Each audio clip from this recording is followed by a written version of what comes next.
annem vay yüzüm. Yönünü çevirin sıladan yüze, annem vay yüzüm.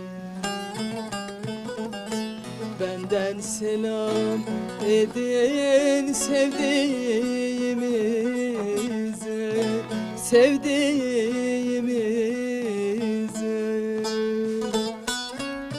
Başına koysun karalar bağlasın, annem bağlasın.